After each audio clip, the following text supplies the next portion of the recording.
Assalamualaikum warahmatullahi wabarakatuh.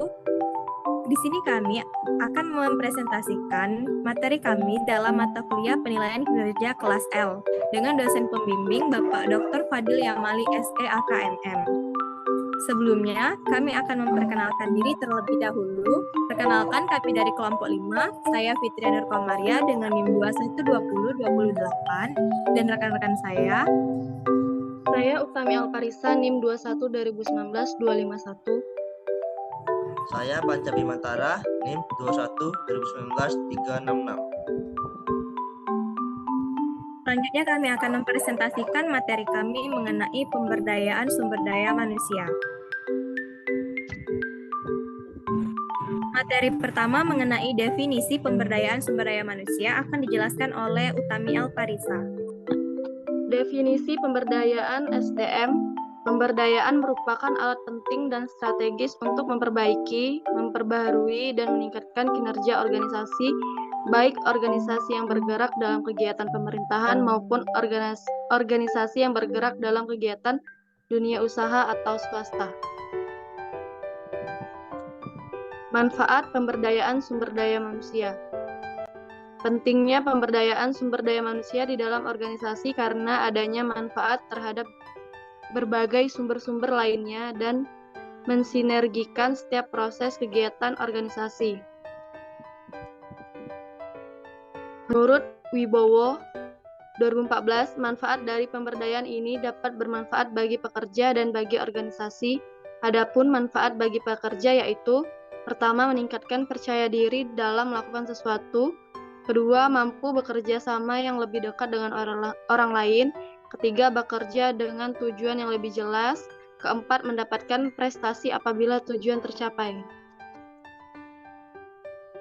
Manfaat bagi organisasi adalah dengan adanya pemberdayaan sumber daya manusia yaitu: pertama, meningkatkan kinerja organisasi dan individu yang dapat mengembangkan bakatnya secara penuh; kedua, menjadikan departemen atau tim lebih antusias, aktif, dan sukses; ketiga, menjadikan manajer untuk bekerja lebih keras; keempat, memiliki karyawan yang menguasai pemahaman dan keterampilan baru.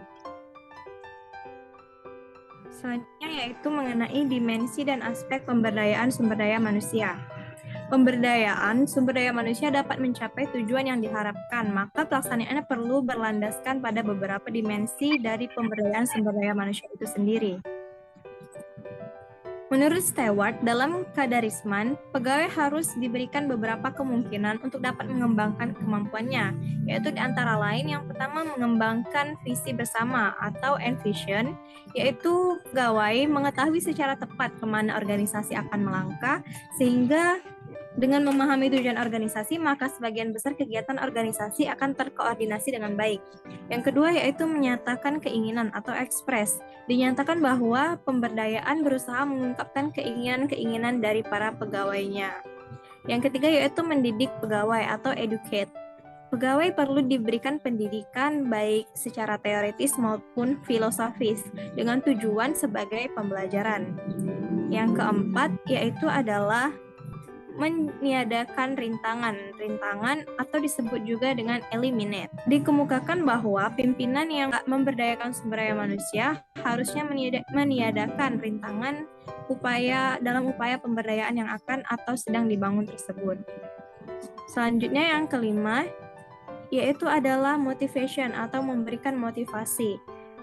Tujuan pemberian motivasi sendiri adalah agar kecakapan yang mereka miliki, mereka semakin tetap dan mau melaksanakan tugas yang seharusnya dengan semangat.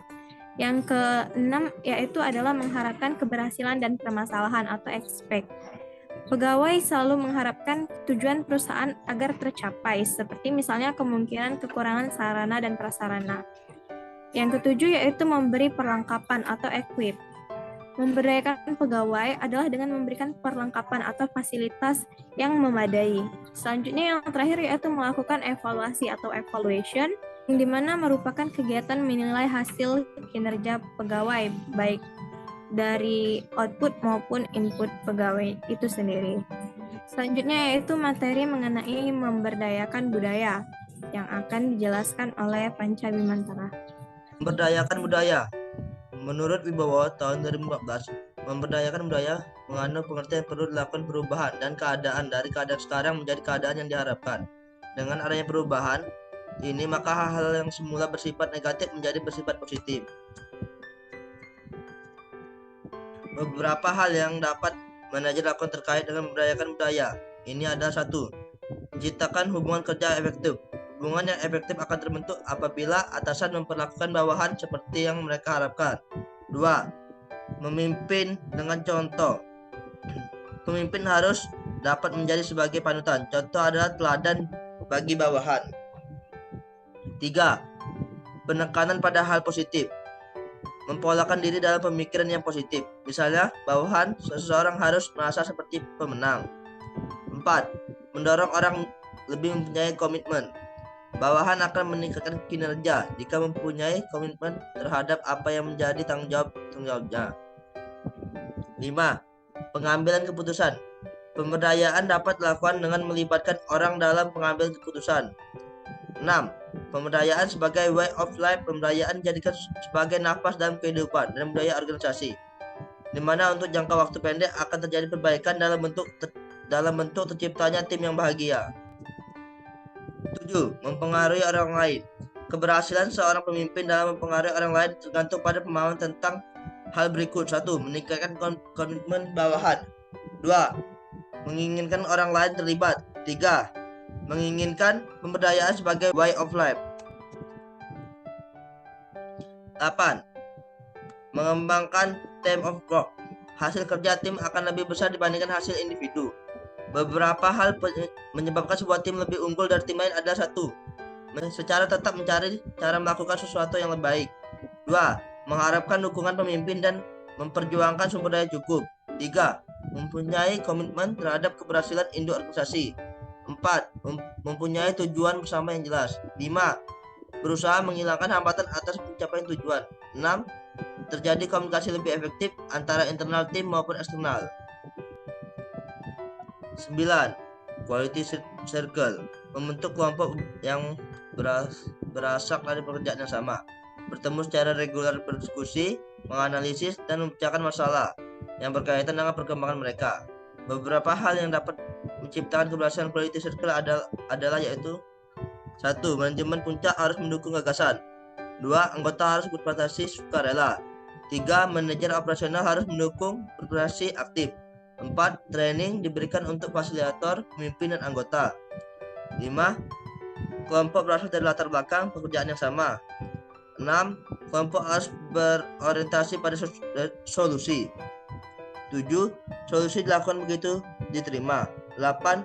Prestasi quality circle harus dikenal publik. Evaluasi pemberdayaan. Evaluasi diperlukan untuk mengetahui berapa jauh target kegiatan pemberdayaan yang disetujui telah tercapai. Beberapa alasan evaluasi pemberdayaan ini dilakukan sebagai berikut. 1. Memungkinkan orang mengidentifikasikan seberapa jauh aktivitas mereka telah efektif. 2. Mendapatkan umpan balik tentang seberapa baik telah mereka lakukan. 3. Memberi orang gagasan mengenai apa yang akan dilakukan selanjutnya. Baiklah, sekian presentasi dari kelompok kami. Kesimpulan dari presentasi ini adalah yaitu pemberdayaan sumber daya manusia merupakan pemberian tanggung jawab dan wewenang terhadap pekerja untuk mengambil keputusan yang ikut semua pengembangan potensi individu sehingga dapat berperan dalam mencapai tujuan organisasi. Manfaat dari pemberdayaan ini dapat bermanfaat bagi pekerja, bagi organisasi. Aspek yang ada dalam pemberdayaan berkaitan dengan aspek kognitif, afektif, dan psikomotorik. Dalam rangka proses pemberdayaan, terdapat hal yang perlu diperhatikan, yaitu antara lain fokus pekerjaan manajer dan peran manajer, menciptakan hubungan efektif, memimpin dengan contoh, penekanan pada hal positif, mendorong orang lebih mempunyai komitmen mempengaruhi orang lain, mengembangkan teamwork, pengambilan keputusan, quality circle, evaluasi pemberdayaan, dan sumber daya sebagai way of life.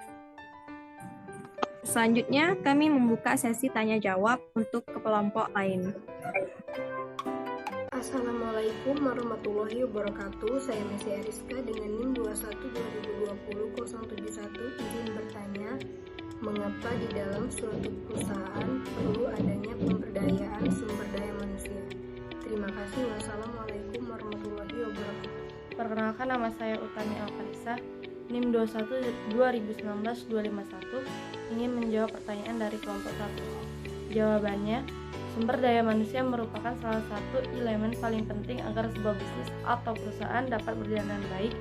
Tanpa adanya elemen tersebut atau kualitasnya yang kurang baik, perusahaan akan sulit untuk berjalan dan beroperasi dengan semestinya meski sumber daya yang lain telah terpenuhi. Terima kasih. Assalamualaikum warahmatullahi wabarakatuh. Perkenalkan, nama saya Ren Santo dengan NIM 21-2020-053, perwakilan dari kelompok 2. Izin bertanya, permasalahan apa sajakah yang dihadapi bila perencanaan SDM tidak dilakukan dengan baik? Baiklah, terima kasih. Wassalamualaikum warahmatullahi wabarakatuh. Perkenalkan, nama saya Utami Alfarisa, NIM 21-2019-251, ingin menjawab pertanyaan dari kelompok 2. Jawabannya, pertama, efektivitas dan efisiensi menurun drastis. Kedua, tidak ada struktur organisasi yang jelas. Ketiga, pengeluaran perusahaan membengkak. Keempat, kesejahteraan karyawan akan terganggu. Kelima, sistem pengelolaan masalah yang kacau. Terima kasih. Assalamualaikum warahmatullahi wabarakatuh. Saya Muhammad Ida Pertama, NIM 21-2020-156 dari kelompok 3, ingin bertanya untuk kelompok 5. Bagaimana seharusnya melakukan pemberdayaan SDM? Sekian pertanyaan dari saya. Terima kasih. Nama saya Panji Mentara, NIM 21-2019-356 dari kelompok 5 akan menjawab pertanyaan dari kelompok 3. Jawabannya 1. Pembinaan konseling. 2.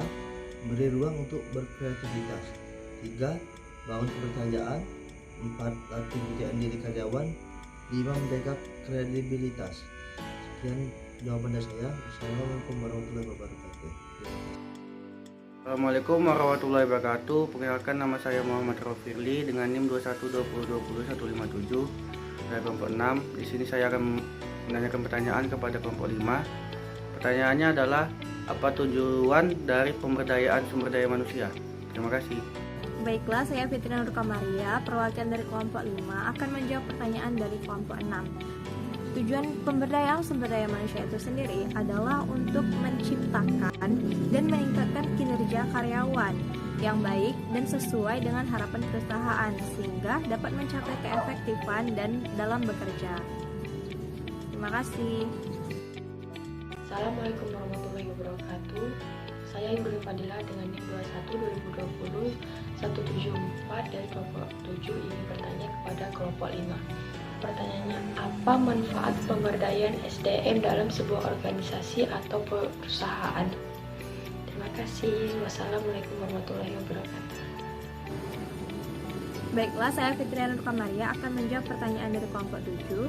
Manfaat pemberdayaan sumber daya manusia dalam perusahaan atau organisasi terdiri dari 4, yaitu yang pertama adalah meningkatkan kinerja organisasi dan individu yang dapat mengembangkan bakatnya secara penuh. Yang kedua yaitu menjadikan departemen atau tim lebih antusias, aktif, dan sukses. Yang ketiga yaitu memiliki karyawan yang menguasai pemahaman dan keterampilan baru. Dan yang terakhir adalah menjadikan manajer untuk bekerja lebih keras. Terima kasih. Baiklah, sekian presentasi dari kelompok kami. Apabila ada salah kata kami mohon maaf. Pada Allah kami mohon ampun. Terima kasih atas perhatiannya. Wassalamualaikum warahmatullahi wabarakatuh.